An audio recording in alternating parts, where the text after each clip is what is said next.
everybody again. This is Dak and Dozer from the Order.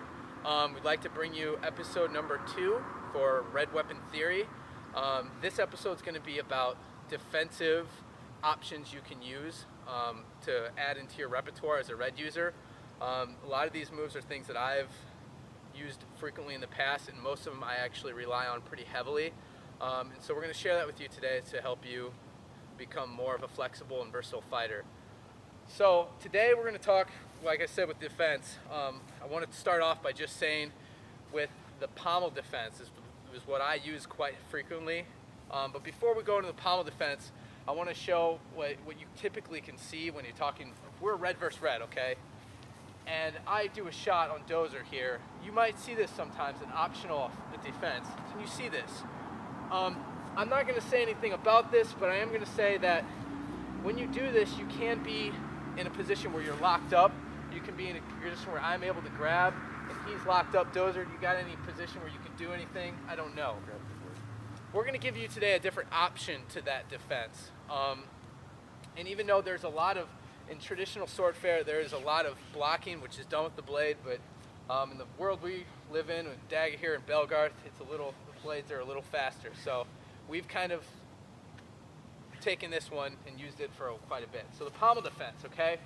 Now, looking at Dozer, go ahead and put a good pommel defense up. If you look at him, turn towards the camera real quick. He's got a very linear form. If I'm versing him, he doesn't leave a lot of room for me to chicken wing him. He doesn't leave a lot of room for that, okay? His hands are close, what we call the butterflying. If your arms are out, I have you. Checkmate. If you're a one-handed red user, you're my bitch.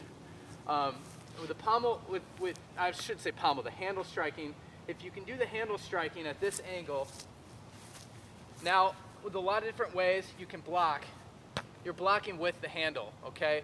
What this does is it creates a good fulcrum in his favor to be able to strike me faster than I can retort.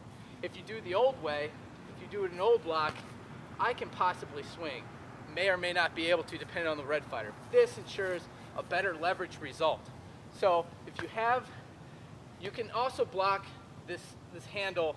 You can use the handle to block on every different angle and what they call the quadrants. The quadrants. If you use the quadrant, you can block it in every different quadrant to protect your body. Again, this episode being about defensive is about protecting you and just bare minimum defense, okay?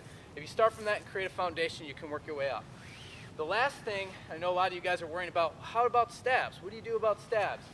Imagine if a situation where Dozer is defending and I am going to stab him, he is now blocking down, using his pommel, okay? I want to touch base on this one a little bit. When you use your handle to block down, there's a lot of different ways to block. You come at me. If I choose to block it to the side, I could be endangering my ally over here or over here. If I block it up, I could get it in the face or the neck, okay? If you block it down, using the basic defensive theory, you're putting the weapon towards the ground, you're grounding it, and it could go through your legs. If it hits you in the nuts, you're not blocking it fast enough, and you're dead anyways. But you're getting the weapon out of the way. It's very basic. I recommend a lot of newer red users always block down. Just get it out of the way, get the threat out of the way. You see a lot of green guys going like that. If you block it down, you have some options from here. You can choose to step on it, you can choose to grab it, you can choose to just walk up it and attack like what Dozer just did right there. But generally, I've found that a good way to control it is when in doubt, you can block down. You usually have a good advantage if you do that. Push the weapon down, you neutralize it, you get it out of the way, and then you can talk about offense, which we'll cover in future episodes. So you have these quadrants where you're pommel blocking, and every one of these blocks, Dozer is able to get a fulcrum on me and strike me. So again, just want to summarize it. He's able to push down, neutralize the blade on a stab. He's able to keep his elbows in to protect against butterfly shots. He's able to block all quadrants with the handle of his weapon. And we'll show at the end of this video in a real life fast speed motion how quickly, because he has the defense in the center of his body, he's able to react against strikes.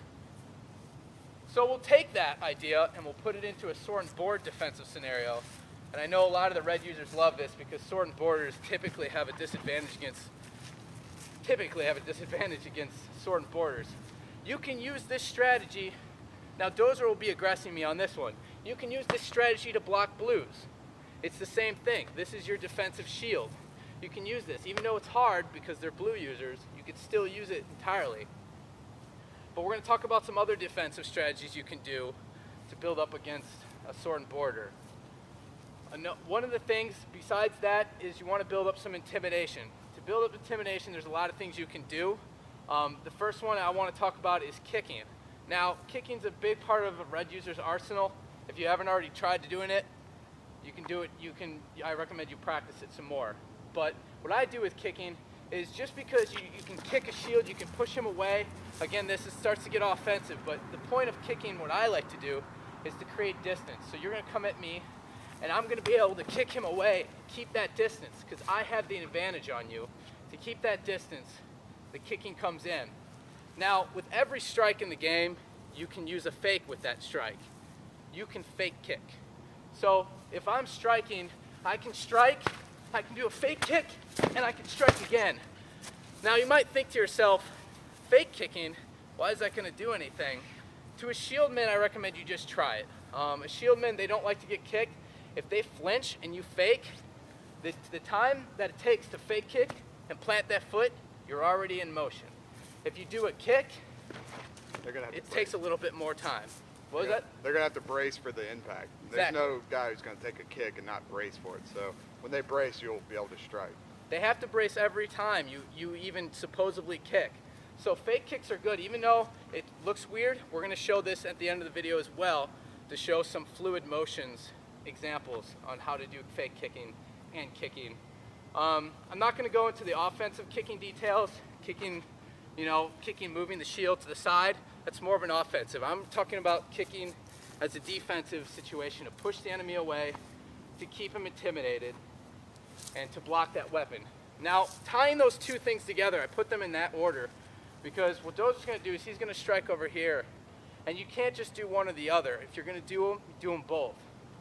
So if you block and kick at the same time, now you're in a position where you can strike. The hard part about red using, and this is something that took me a long time to do, go ahead, come at me again, is a lot of times you'll kick, oh no, I'm dead, and you're not thinking about the other part of the situation. You need to put both tactics together and be able to use them in tandem. So you block, strike, and if it comes through, you've already carried your momentum, you lose nothing, and he's intimidated to all hell. Because I just kicked and blocked his shot, he's got one on the shield. So that's all we wanted to talk about today with the defensive strategies. Really quick, just remembering the blocking with the handle. I recommend you try it. I hope this adds and helps you guys. Kicking takes a lot of time and practice, but I mainly use it as a defensive against sword and borders. And thank you guys for watching. Enjoy some of the appendix videos.